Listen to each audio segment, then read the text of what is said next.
Hello, this is Pastor Dennis Martin with Wisdom in the Pulpit. You know, my late uncle, evangelist Gene Martin, traveled with a Caucasian evangelist in the 1960s by the name of A.A. Allen.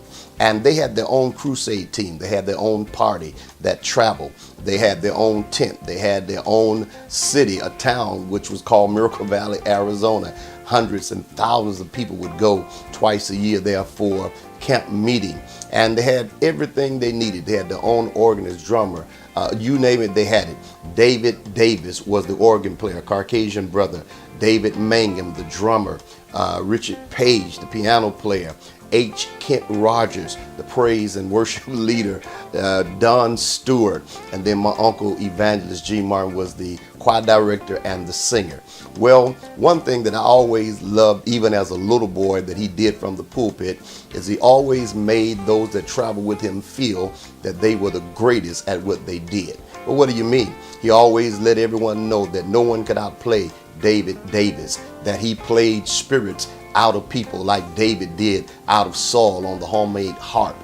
He talked about David Mangum on the drums. He talked about Richard Page on the piano. He talked about H. Kent Rogers leading praise and worship. He talked about my uncle, evangelist Gene Martin. He said he sang more people happy and more people out of wheelchairs and off stretchers than any other gospel singer in the world. He made them feel like they were important.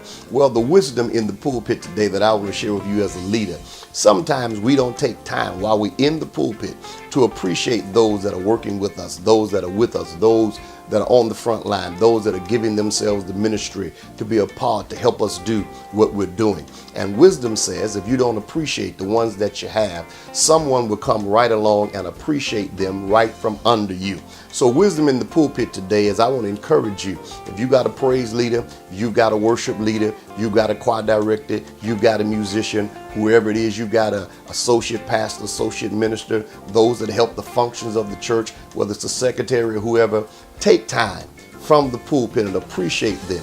Let them know I appreciate what you do for ministry. And if you appreciate them and they feel appreciated, take it from me.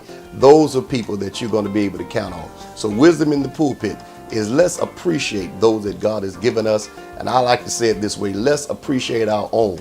Sometimes we don't appreciate our own. We appreciate everybody else that comes in, but we don't appreciate our own. So let's take time and use wisdom in the pulpit and appreciate those that are doing ministry with us. This is wisdom in the pulpit, that we may minister to those from the pulpit.